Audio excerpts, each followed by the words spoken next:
Our Mountain West Preview Week concludes as we break down every team.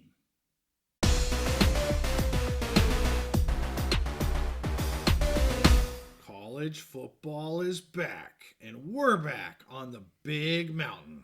Hey, it's great to have you back on the mountain. We are gearing up for the start of the college football season, and this is kind of the peak of the mountain for me, as we have done a Mountain West Preview Week. We went over on Monday, Boise State, on Tuesday, Wyoming, and on Wednesday, Fresno State. And it's not because those are some of my favoriteest teams. That's really has nothing to do with it. One of it was whoever got back to us and said they were willing to come on the mountain. We put out many invites. Yep. And the other thing was, these are teams that are kind of be near the top of my preview. So we want to give them maybe a little more credence this year. And, you know, if people can perform higher, we can get other teams on in the future as well. So not a knock on anybody else, but that's where we're at. I am going to go over this, Steve, from kind of bottom up. So I'll start with where I think the bottom dwellers this year of the Mountain West are going to be, and I'll work my way all the way up to the top, and then I will give my prediction for the Mountain West Championship game, and of course, I will give my prediction for the Mountain West champion this year. So let's get into it. At the bottom, and I hate talking bad about these teams because I love every Mountain West team, but I'm going to have to put at the bottom the Nevada Wolfpack, another new head coach, their third in the last 4 years. They just can't get any sort of consistency here.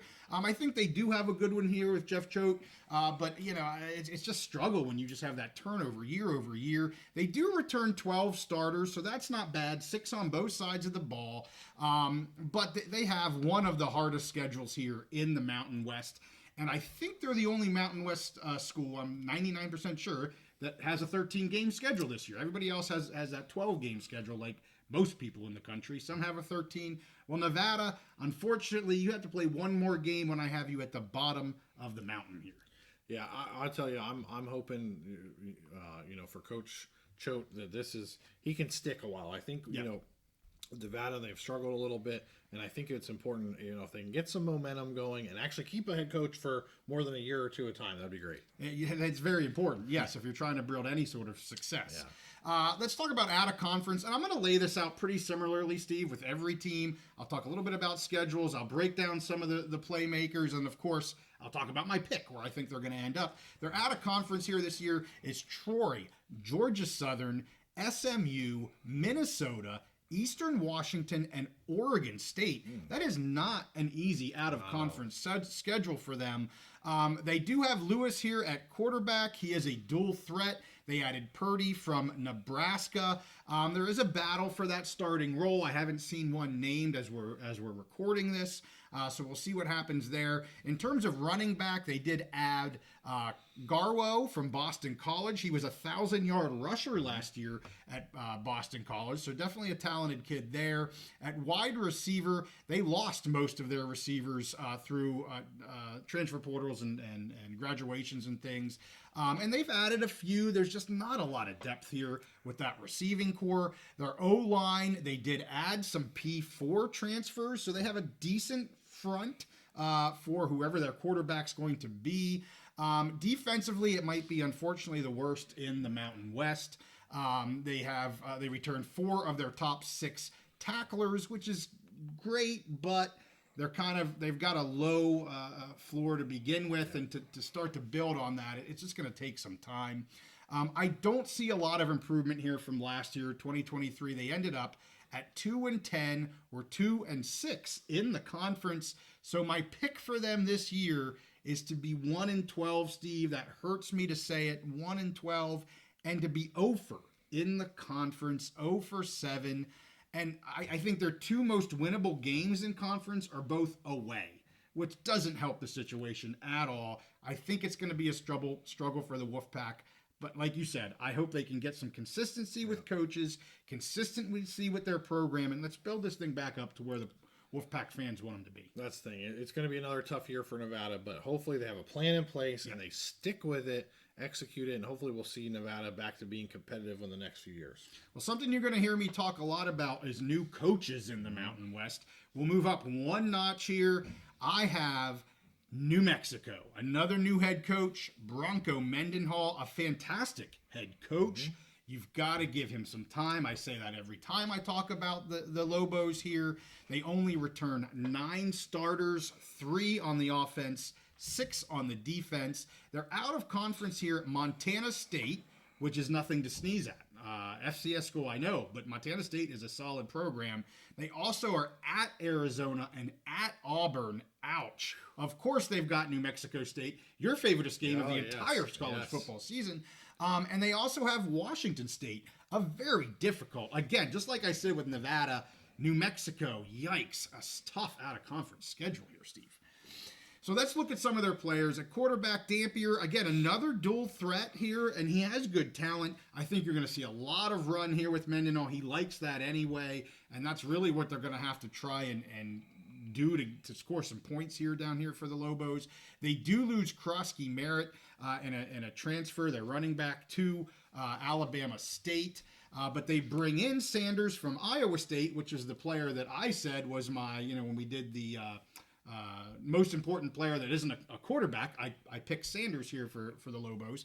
And they get Jacobs from Arizona State as well. Their top wide receiver, Medford, does return. They add Jones from Syracuse and Miller from Illinois, which is good. Their O-line has all 5 of their starters Gonskis. They do transfer in several line, but for offensive line, there's so much, you rely on each other so much, and just teamwork. You have to play together. You have to chemistry gel. That's going to be really tough here in New Mexico this year. Their O-line, not necessarily a talent issue, just they haven't played together before. That's a big, big issue. And I think their defense overall is going to be similar to last year. Okay. They're not going to be great, but they're going to be okay. And their defense hasn't been really that bad over the past couple years. But again, another place where you just have had inconsistencies of coaches. I was hoping, I think we both were hoping, they weren't going to get rid of their coach, let him have at least one more year to try and keep this thing moving in the right direction, because they finished 4-8 last year, Steve. Yeah. And I'm sorry, but that was pretty good for where this program over the last couple years has been. I was surprised they got to 4 wins. They were 2-6 in conference. But I think they take a step back this year from that 4-8 record. That was overachieving for me last year. So I have them, the New Mexico Lobos, at 2-10 on the season. They don't have Boise or UNLV this year in conference. Still going to struggle at 1-6 within conference. And for me, the record this year really doesn't matter too much. New Mexico is not an easy place to win, but Bronco Mendenhall, he knows what he's doing. He knows how to win college football, especially in this region. Give him some time. Let him execute that plan. Bring in those new players. Bring in those transfers. Let him get a season together and see what he can do going forward. So we're going to go up one more notch here, and a team that I picked and actually locked on the under for wins this past season. I know we had a commenter say, hey, you might be surprised by this team. Unfortunately, I just don't see it here. I think there's going to be struggles coming out of San Jose State and the Spartans. Another new head coach, Ken Niumatalolo. We all know who he is and where he came from and his pedigree that he had. A lot of success, but I'm not going to call it a rebuild necessarily, but it is a start over here with a new head coach losing a lot of offensive talent. They returned 7 starters in total, 3 on offense, 4 on defense. And their out-of-conference schedule here is Sacramento State, Kennesaw State, Washington State and Oregon State, and Stanford. So not a horrendous out-of-conference schedule like we saw with the other two, but not an easy out-of-conference schedule. I'm going to get to another school that does have a fairly easy out-of-conference schedule. I mean, I think it's pretty difficult playing Washington State and Oregon State. I was surprised that. I'm guessing maybe one was already scheduled. One was already scheduled as out-of-conference. So, I mean, those 3. And Stanford is really kind of coming back. They've been recruiting or whatever. So I know that, Kennesaw State, I guess they're the newest FBS Division I program. But I think that looks like a pretty tough schedule. It is, and they do have overall a tough schedule. Now, I'm comparing their out-of-conference with the other two we just talked about. But no doubt about it, these bottom 3 have they already are struggling with talent and with new coaches, new program, new all of that. They also have hellacious schedules, for crying out loud, so I feel bad for them. But let's talk about quarterbacks here. There's a battle between Egot and Washington State transfer Brown. They're in this spread and shred offense. We'll see if they're shredding too much. I mean, I'm sure they'll get the spread down, and I'm not trying to knock on them, but, we'll see how that goes. In terms of running back, we know they lost their star running back from last year, and their quarterback, Sherdera, was fantastic. But anyway, at running back, they add Chalk from Grambling, and they have a true freshman, Radcliffe, that they're fairly high on. In terms of wide receiver, Rick Nash, who is a very good receiver. He does return. And he was a former quarterback, actually, a few years back. But anyway, he's returning. And Justin Lockhart will return as well. In terms of their O-line, they added a few good FCS players, but they're lacking depth and overall consistency. Again, we talked about that O-line with New Mexico. I think you're going to see some of that with the Spartans here. In terms of defense, I think they're going to take a step back this year. Again, lacking depth. Just a massive transition here with the Spartans. So they do have some talent, but again, DC Odom is just going to have a ton of work to do there with that defense.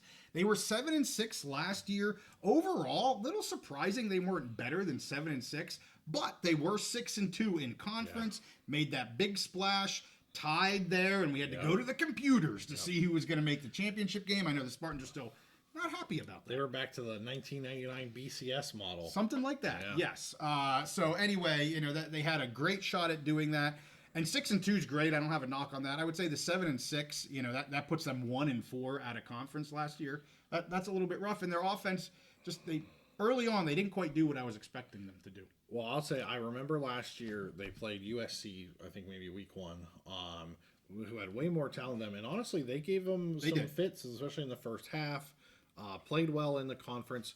It's funny because it's a transition year. They actually had a solid year last year compared to some of these other teams. Right. But they're in the same boat, a transition year. So you'll see what Coach Ken, I believe in him, great leader. I think he can get this ship turned around, and we'll see going in the future how they look. So as I said, I ice cold locked their under 4.5 on our last live episode. And, unfortunately here, maybe I'm being a little too harsh on them, but I talked about how somewhat difficult their out-of-conference schedule is. They have a difficult in-conference schedule. I have them at 2-10, Steve, and that's probably very surprising for people, but 2-10 with a 1-6 in conference, I think they're really going to struggle this year in conference and out of conference, quite frankly. I think it's a struggle for them.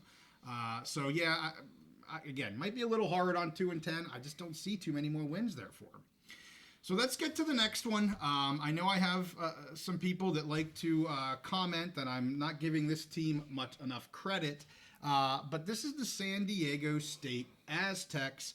Again, 4 in a row here, Steve. New head coach. Sean Lewis, he's making a ton of noise. He's got this Aztec Fast. I mean, he used to run that at Kent State, and it was, Flash Fast, their system. He is returning 10 starters, they are returning 10 starters, 6 on offense and 4 on defense. Not surprising, they're only returning 4. We saw just a massive amount of transfers out when Hoke retired, and that was his thing. He was a D guy, and, he had that well-oiled, and, I'm sure a lot of players were there for him and to play with him and all that. They have one of the hardest schedules in the Mountain West. So before you guys go, JY, why do you have them so low? They got a really freaking hard schedule here, guys. Out of conference, they have Texas A&M Commerce, not just Texas A&M, but Texas A&M Commerce. They have Oregon State, Washington State, so another team that already had one of them scheduled. Now they're going to get them both. They have Cal, and they have Central Michigan. Central Michigan, not a bad team. Right. Not a bad team. So let's break this down a little bit. At quarterback, they have A.J. Duffy from FSU, a sophomore, and they have a true freshman, Danny O'Neal, coming in. I am anxious to see how these quarterbacks do with Coach Lewis here. In terms of running back, they return their top 4 running backs. It's really a running back by committee to some degree, but they bring in Marquise Cooper from Ball State, who was with Coach Lewis a few years ago with Kent State. He is running on 3 straight 1,000-plus yard seasons, so he's reuniting with his former coach. And he, again, Marquise Cooper, was the one that I picked in, what was that? Other than a QB, most important player. So I'm anxious to see how he does there as well. And then in terms of wide receivers, they add Polk from West Virginia and Kent State before that. So you're seeing a lot of connections here between coach and some old players. They add Brown from CSU that had quite a lot of snaps last year there with the Rams, and tight end Wolf from USC. So the receivers are much improved, and this offense will be much improved. He's an offensive coach. That's what they wanted. They brought it in. They're going to have Aztec fast going on. I'm not doubting that. I am doubting how many points they're going to score, and can they keep up with other teams, considering their defense is only returning 4 starters. They're moving from a 3-3-5 to a 4-2-5, so a whole different arrangement here in terms of their defensive schemes. Again, I'm stocked down on the defense. That's what Hoke, he made his money on, if you will. Those Aztec fans, he didn't make his money. He ran out of town is what he got. But anyway, so I definitely see stock down here for the defense. And again, they have a lot of talent, but they're going to have growing pains. I mean, it doesn't happen overnight. So we'll see what happens. And because they have this tough schedule, I have them about where they were last year, Steve. 4-8 last year. I have them at 4-8 again this year. They were 2-6 in conference. I have them at 2-5 because, of course, they're playing one less conference game because of the scheduling agreement. So I have them pegged for right exactly where they were. Aztec fans aren't going to want to hear that. They want to see a better team than last year. I think offensively they're going to be more interesting to watch, 100%. And I think the offense takes a step forward. The schedule doesn't allow me to put them better than 4-8, though. So that's where I have them. Well, I'll tell you one bright spot there that I think that jumps out at me right away. That A.J. Duffy from FSU, talented kid. He maybe couldn't handle the bright lights at Florida State where they were trying to get in that 4th playoff spot last year when they had other injuries going on. But talented kid. I think he could do well in this offense. We'll see. I mean, I think the fans, again, I think this is maybe where the record isn't as important as, if they can get a lot of excitement going on the offense, that'll get fans interested. And I think Duffy is a sophomore, so he probably has at least 2 more years of eligibility. Yeah. So they get that rolling this year, that gives them another year to maybe start plugging holes in that defense. Right. Could be an exciting year for them, even if, like you said, the record might not be that great because of the schedule. Yes, I agree with that, totally. So let's get to my next team here, Hawaii. Head coach Timmy Chang entering his 4th year, and this is really his best team yet in terms of talent, what he's been able to build. And you would think a head coach that's been there for 4 years, it probably should be. If they're looking to be successful, it should be his best team yet. They returned 15 players, one of the top schools in the Mountain West in terms of returning starters. And when I say returning players, I'm talking obviously starters here. 8 on the offensive side, 7 on the defensive side. Their out of conference is Delaware State, who got added late because it was supposed to be Oregon. Oregon's like, we ain't traveling to Hawaii because now we got to travel across the east across to the East Coast. So they bailed out. They added Delaware State here kind of last minute so that they have that game. Yeah. But they also have UCLA, Sam Houston, Northern Iowa, and Washington State. They have a fairly easy schedule, and you're going to see how that kind of relates counter to what I just talked about with the Aztecs here. QB Shager, senior, one of the best in the Mountain West. I think I've seen some preseason polls having him as the best in the Mountain West. I don't think he's the best. I think there's probably 2 above him, but he's a fantastic talent. He had a 130 quarterback rating in 2023. This is year 3 in this system. So this dude should be on fire this year down there. Running back Landon Sims returns. They add Barfield from Boston College. The big question mark here is good old number 1 receiver McBride, still suspended indefinitely. I haven't seen any updates on where that's at, if he's going to be able to come back or not. He is a great receiver, and that is a big loss for this offense. Yes, Ashlock is now going to be their number 1. He's a good receiver too, but they needed McBride and Ashlock as your 1-2 to really provide that punch. And so now you have Ashlock as just your 1. You're losing McBride. It really does hurt. Hines is moving from running back to receiver. Their O-line should improve. Again, they have more experience, some returners here, and their defense returns 9 of the top 11 tacklers from last year. They do have a new DC, Thurman, and I think they will be better. They should be better. The defense, I gave them a hard time last year a little bit. but I think they're going to have a better defense this year. They went 5-8 last year, kind of quietly. A lot of people like to kind of forget about Hawaii, and not the 5-8 is a great record. Don't get me wrong, but it's not 1-12 for crying out loud.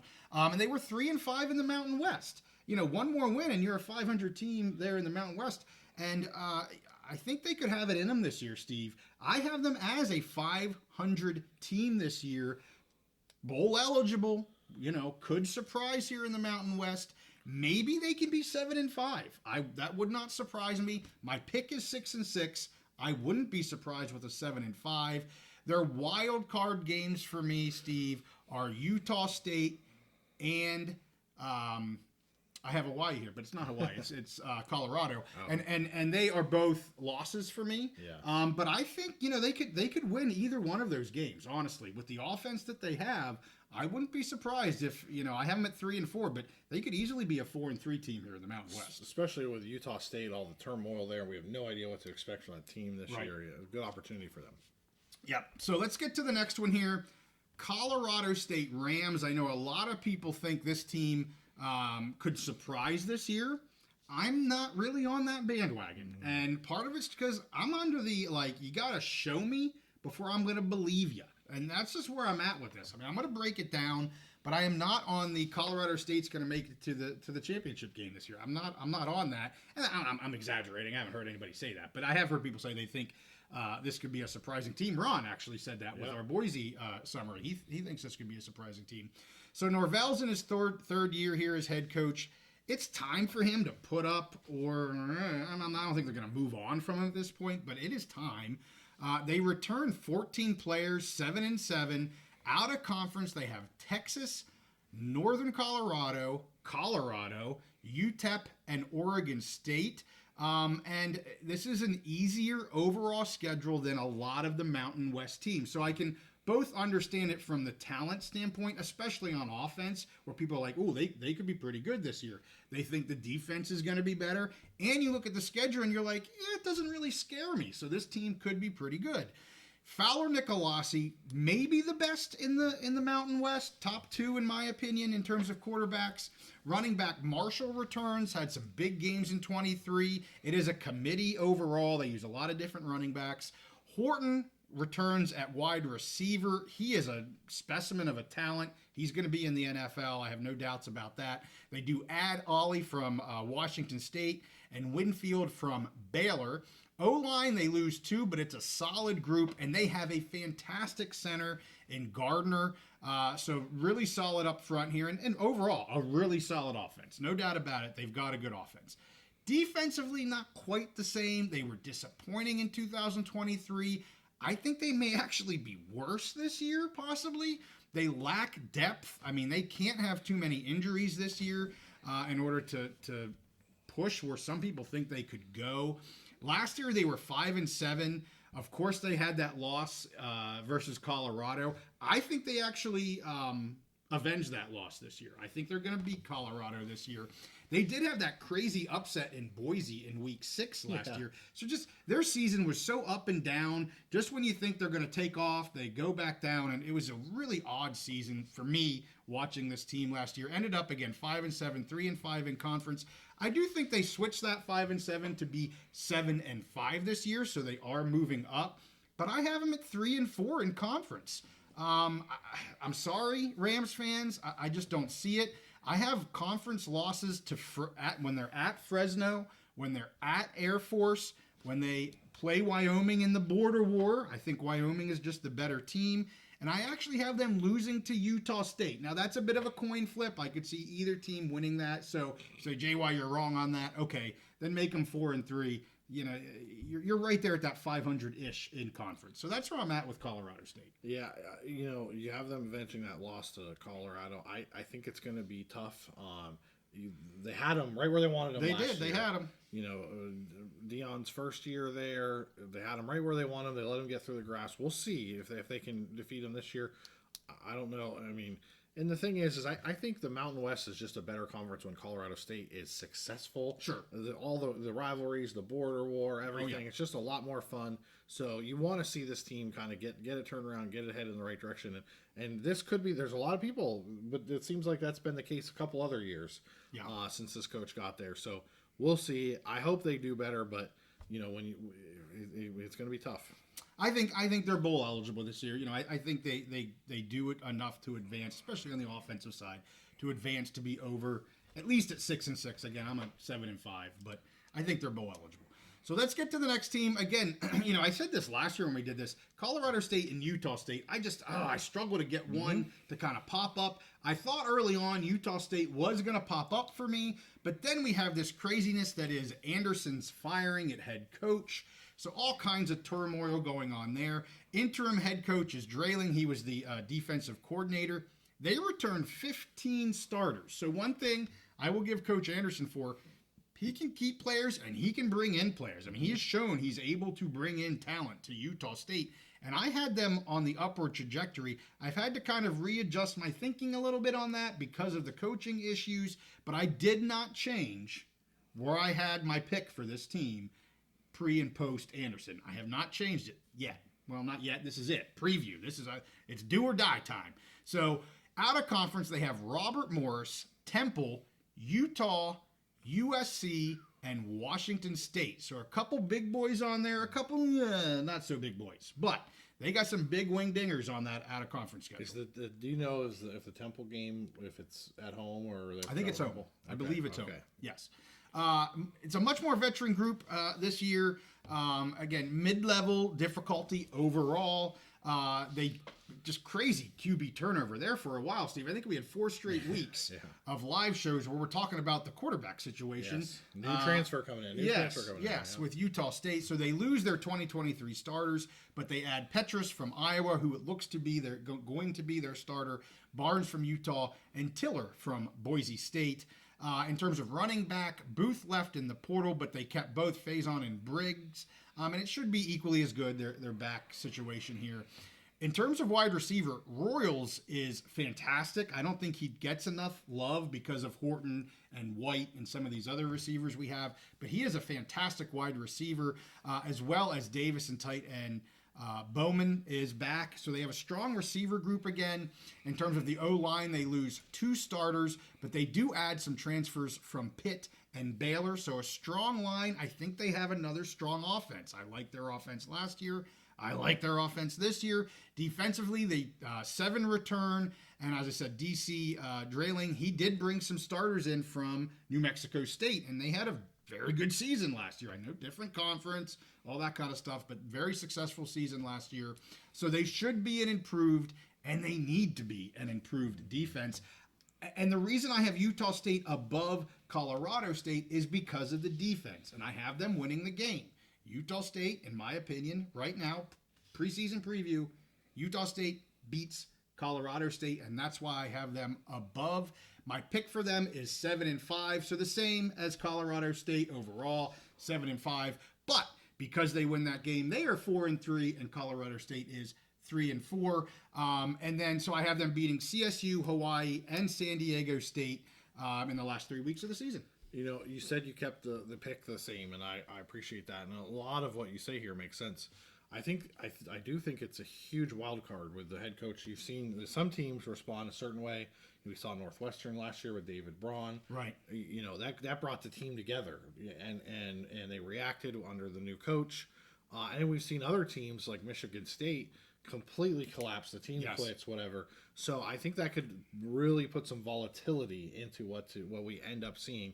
But we don't know which way it's going to go. So I think you did a smart thing by just kind of keeping your pick where it was with Anderson, and we'll see how it goes. Yep, we're going to see how it goes. I just don't know. Yeah. I don't know, and so I can't just say, well, I'm going to throw the baby out with the bathwater. Right. We're going to hopefully they hold the ship straight ahead and keep things sailing. Right between the navigational buoys. There you have it. Okay, sounds like you're from. I know you were a seaman. Yeah, a sailor. A sailor. I'm sorry. So we're into the top 5, Steve. We're into the top 5. Okay. Are you ready? I'm ready. My number 5, and I really thought I was going to have this school lower than this. When I thought about it, coming into it, before I, really broke this down and looked at all of this and looked at schedules and I thought I would have them out of the top 5. I just can't have them out of the top 5, and we'll get into why, and that is Air Force Falcons. You are my number 5 team. Head coach Calhoun in the 18th year at Air Force, my number 1 coach in the Mountain West. We did that a couple weeks ago. And then Theismann he's in his 15th year as the offensive coordinator. They know what they do. They know what works. They know how to coach it. And they're pretty damn successful at it. So they keep going with it. They have 6 returning starters. And that was a thing that just blasted me in the face. I'm like, holy crap, they're turning everybody over. 2 come back on offense. 4 come back on defense. But they have the easiest Mountain West schedule in the conference. Out of conference, they've got Army, Navy, Baylor, Merrimack, and Oregon State. Of course, to me, the Army, Navy, they're flip the coin. The Service Academy games are always crazy, silly stuff. Super low scoring, typically. So you don't know what's going to happen there. Larrier, who was their quarterback from last year, that was a huge part of that offense. Huge part of that offense. He's gone. Busha, who's the guy you were like, hey, who's that guy? He can throw the ball. He can throw the ball. Yeah, looks like he's gonna be their starter. So we'll see what happens here on offense. They lose Michelle and Eldridge, just 2 fantastic backs. Eldridge actually left in the transfer portal, but Carson and Calvert both return, so they have been in this system in terms of wide receivers, which it doesn't matter too much because they don't throw the ball very much. But they did lose their top 3. Their top 3 tight ends, but they return Ronzos, Harris, and Engel for the receiving core. They lose their entire offensive line that was starters. But I will say the new academy, and you talked about this a lot last year, Steve, just the academy rules. It hurts them. There have been some new rules that help them a little bit with the cut blocking system, but even the size of these kids now can be a little bit bigger to help them than what they had been. But when you lose your entire front offensive line, that's tough. If I can, a couple thoughts on Air Force. Honestly, I think they may end up being the most interesting team in the conference, because you mentioned they lose Larrier, who was a great running quarterback. They lose their top 2 running backs. They totally revamped their offensive line. We had the rule change at the beginning of last year where the NCAA eliminated cut blocking, which really affected the service academies quite a bit. And they're bringing back a quarterback, the starting quarterback, who showed he can throw the ball. Yes. Like, he looks like a legit throwing quarterback. So I really wonder, and there's never a lot of news out of Air Force. No. Like, I don't know if anyone's even going to practices, watching practices reporter-wise. I really wonder if we see some new wrinkles this year, which could be, they're always going to go back to the option running the ball. Right. But if they could add some offensive wrinkles to give people something else to deal with, it could be really, really interesting this year for Air Force. So I'm rooting for them in all the games other than when they play Navy. I'll be rooting for Air Force. I hear you. Well, and defensively, they returned 4, and you think, uh-oh. But my goodness, their defense is always so strong. Right. I have no reason to believe they're not going to have another strong defensive group. And that's just how it is at the academies. Yeah. They don't have redshirt years. They don't have 6th and 7th year medical COVID people like you always hate. So all those extra years. Yes. They do their 4 years, then they go and they serve their country. So that's normal. There's always a lot of turnover with the service academies. So last year, 9-4 overall. They went on that crazy 8 straight wins and then hit the wall and lost their last 4. Ended up 5-3 in the Mountain West. They were preseason favorites to be in the championship by a lot of people last year. But man, when they hit the wall, they hit it hard and crashed. I have them honestly right about where they were last year. So they were 9-4. I have them as 8-4. Obviously, they have that one less game, but 8-4 overall. I have them at 5-2 in the conference. They don't play Boise. They don't play UNLV. But I have their losses to Fresno and Wyoming. They'll give Wyoming a heck of a game here. So I have them at 5-2, but they could even be better than that. So nothing to sneeze at here for the Falcons. No, and I think if I remember correctly, they got ranked in the top 25 at some point last year. So, really interesting to see how things go with them this year. So now things are going to get crazy. Uh-oh. I'm into my top 4. Oh, boy. So I have a clear number 1. We'll save them to the end. Mm-hmm. But I have a 3-way tie, Steve, for second in the conference. I know, it's a cop-out, but I have to. Well, and the thing is the way the schedule is set up with those they're missing one of the conference games because the out of conference. It really sets the schedules up strange where some people aren't playing other teams and you can get these similar records. Yes. So all three of these, and I'll break them all down. All three of them I have as 9-3 records overall and 6-1 records in conference. All three of these teams. So they are the Wyoming Cowboys. The Fresno State Bulldogs, and the UNLV Rebels. So let's talk about Wyoming first. We just had Ryan Thorburn from the One Wyoming podcast on here a couple days ago. He did a great job breaking this down. I'll do kind of the same thing that I've done for the last few teams. Obviously, Coach Jay Sawvell is in. He was the defensive coordinator from 2019 to 2023. Jay Johnson's in as the new offensive coordinator. I am super excited to see what he has up his sleeve for this offense. And Aaron Bowl, who was the linebacker coach for the last 3 years, now becomes the defensive coordinator. And they have had some fantastic linebackers. I mean, I know Penn State's linebacker but I'll tell you what, Wyoming can do some great things with their talented linebackers. Their front seven last year, the defensive line plus those linebackers were, to me, they could compete in the Big Ten. Yeah, well, they returned 13, 6 on the offense, 7 on the defense. They're out of conference. Arizona State, Idaho, BYU, North Texas, and Washington State. I look at them and go, there's nobody that's really scary to me, but they could also go like 1-4. So, it's I think they're all winnable games, and that's what you can ask for. It's not some of these other schedules where I'm just like, holy crap, they got these 2 or 3 teams that are just going to rip through them.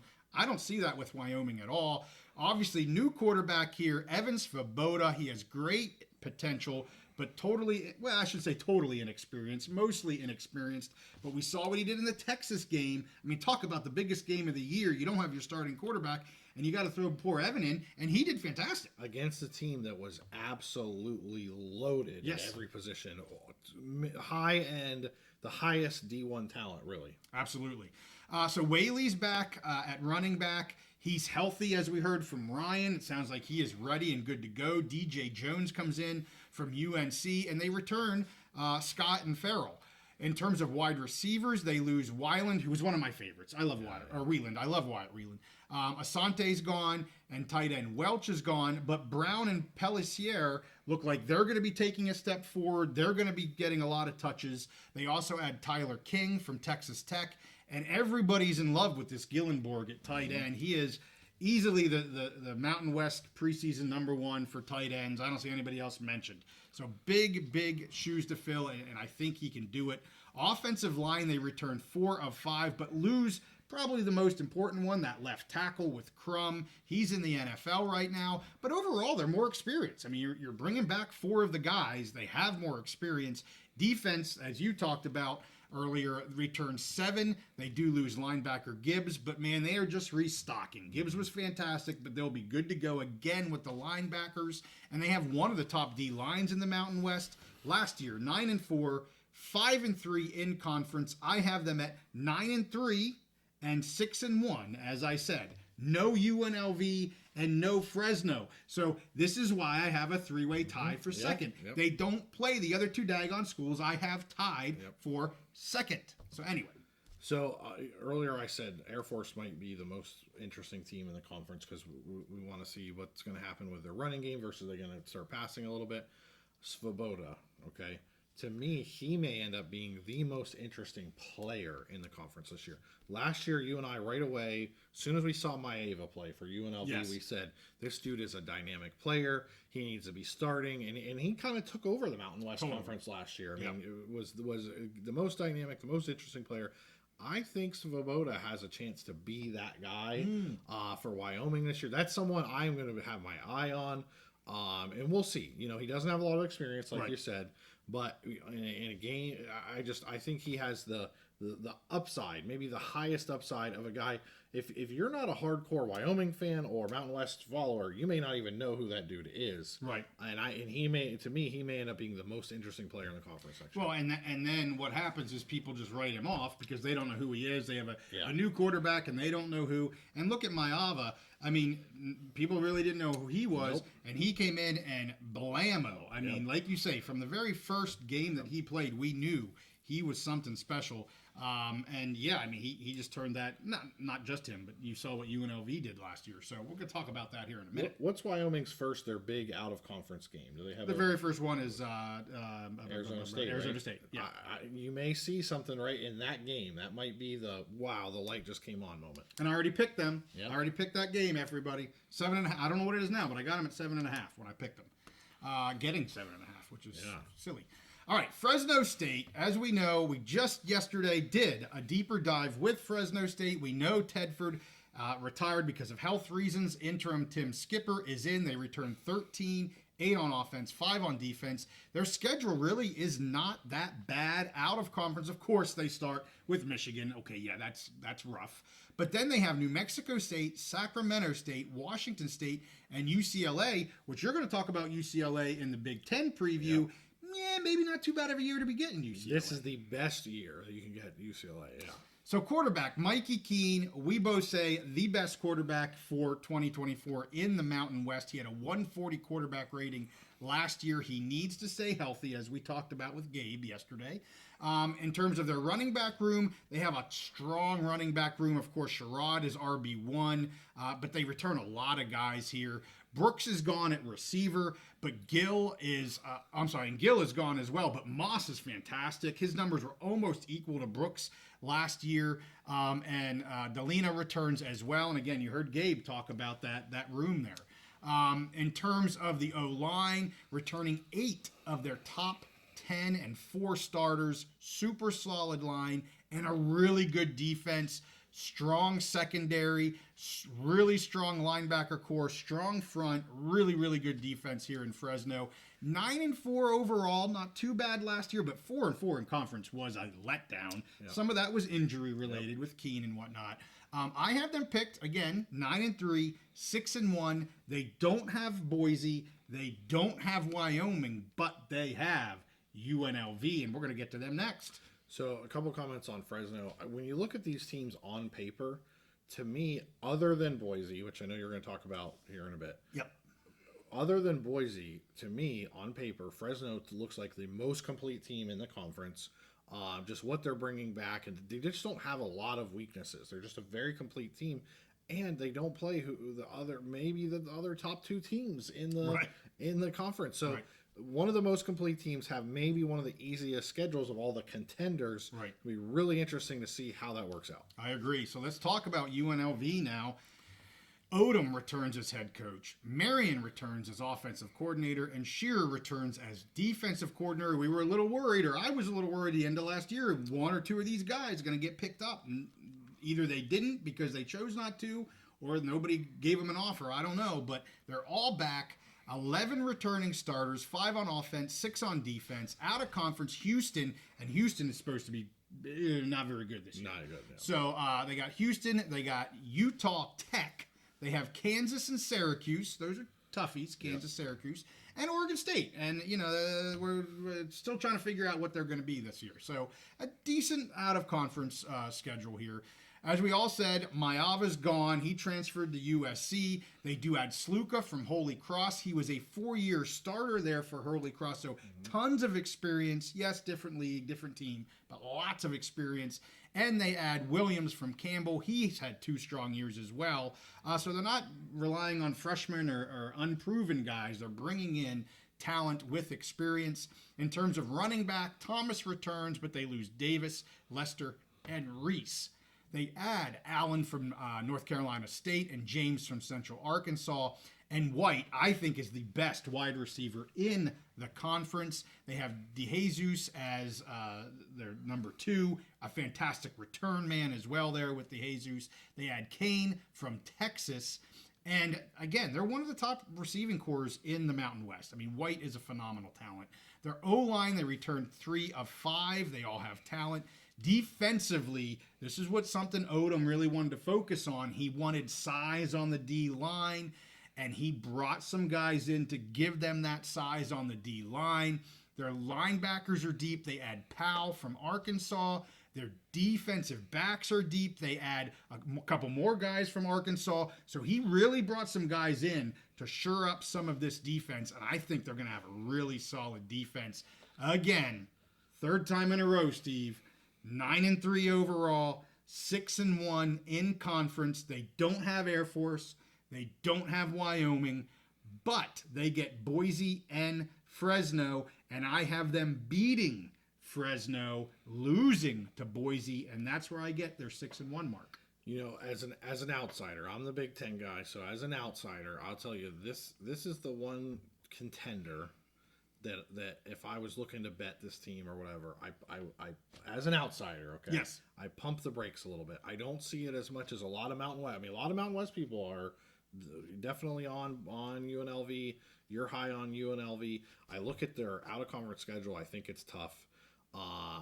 They're you know, like you mentioned, they're playing both Boise and Fresno, which to me, you know, are, other than themselves, if you take themselves out of it, right, are the top two right, teams in the Mountain West, which, so to me, they have a harder schedule than a lot of other Mountain West teams.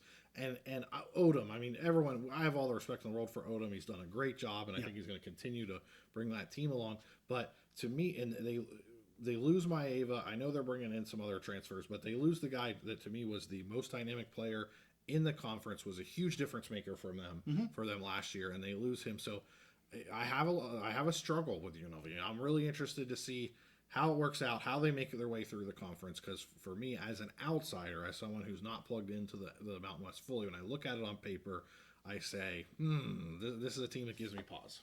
I understand. I just think you look at what they did, and I get the Maeva thing, and I'm with you. He was a special talent. So special, he's at USC pushing for the starting gig. Yep. So, yes, he is that special. But they have shored up this defense enough that I don't think they're going to need the offense to be as good as they were, because their defense is going to be better. And from everything I hear, Sluka is the real deal in terms of throwing the ball around. So I totally understand your hesitation with them. I don't see it yet, but yeah, you never know. And I want to make sure I said it right. I have them losing to Boise and beating Fresno. Yep, make sure I didn't. Is that what I said? Yep. I didn't want to flip-flop that. So let's get to my number one. Boise State. Head coach Danielson, half the season as head coach last year, but they'll call him a new head coach because he hasn't had a full season. But he's been with Boise since 2017. Dirk Cutter's back as the OC. I mean, he has gobs of head coach experience, just tons of coaching experience. Yep. So the support is there for Danielson, for crying out loud. And everything we heard from Ron is just like, everybody loves this guy. He's a Bronco, and they are ready to go with him. 17 returning players. That tells you who Danielson is. They bring in a coach halfway through the season. He keeps 17 returning starters, 6 on offense, 11 on defense. That is the most in the Mountain West. They're out of conference. Georgia Southern, that's where they kick things off, down in Georgia Southern. So we'll see what it's like in the weather and the heat and the humidity. But Georgia Southern, of course, Oregon, we know that game. But then Portland State, Washington State, and Oregon State. So not a bad you pull Oregon out of there, not a bad out-of-conference schedule here for them to start things off. We talked about the starting job here at quarterback, it's a battle between Malachi Nelson and Maddox Madsen. We'll see. It's a good thing to have two guys that could start. I mean, and not just like, we'll have to go with one of these guys. They're both legit starters. They have two talented quarterbacks. Genty, we could have a whole episode on him. Possibly the best running back in the country, not Mountain West. And they have Dubar's number 2. He was 5.4 average in 2023, so they do have a room there. It's not a one-hit wonder. In terms of wide receivers, we know McAllister left last year, but they returned Bolt and Strachan. Caples is back healthy. They add Marshall from Texas A&M. I'm really anxious to see what he's going to do. And they add Camper from Indiana. So they've got the receiver room here to help whoever's going to be throwing the ball there in Boise State. O-line, 4 are back. They should be really solid. Defense, return 11 Starters, wowzers. And as I said in our video with Ron Counts, I was concerned about the secondary. He's helped ease my mind a little bit with some people that are coming back, some transfers and all that kind of stuff. But that has to be better. Their secondary has to be. It can't be we hope it's better. It has to be better if they're going to do what I have them doing here, Steve. And that is 11-1 overall and running the table in the Mountain West with a 7-0 record. But I will say they could easily have a slip-up in conference play. It would not surprise me, but I got to put a number on them, so I'm putting 7-0. Yeah, again, as an outsider, I look at Boise State and I compare them not only to the other Mountain West teams, but I can't help but compare them to, I'm the Big Ten guy. I compare them to where would they place in the Big Ten, and honestly, the sky is the limit for Boise this year, in my opinion. Again, as an outsider, I have no horse in the race, so to speak, and or no Bronco in the race either. So, they're loaded. They look great on paper. I like their quarterback situation. I like Madsen. If he's the starter, I'm perfectly happy. I like him. I like what he does for that team. I think he's fine and good enough for that team the way they're built with Genty. Good solid quarterback. But if when we talked to Ron, he really seemed to like some things that Malachi Nelson was doing, and so it's a win-win situation in the quarterback room. Like, you can't go wrong, in my opinion. You have a guy, a former 5-star, former number 1 overall quarterback, and if he can take this team to the next level, again, the sky is the limit. No question in my mind that I believe Boise State is the best G5 team in the country. Can they get through the Mountain West unscathed? Who knows? Right. That Oregon team out of conference, that's obviously, you chalk that up as a loss. You have it as a loss. Yes. Most people. For me, the most important part of that game isn't necessarily do they win or do they lose. It's what can they show? What can they put on record? Can they get noticed by that national media when the the college football playoff committee goes to vote? Are they thinking about, well, damn, Boise looked pretty darn good against Oregon, gave them all they could handle. Right. A team that maybe just beat Ohio State, and Boise gave them all they could handle. So sky is the limit. I totally agree with your prognostication on them. And like you said, they could have a trip up. The Mountain West is not an easy schedule to get through undefeated.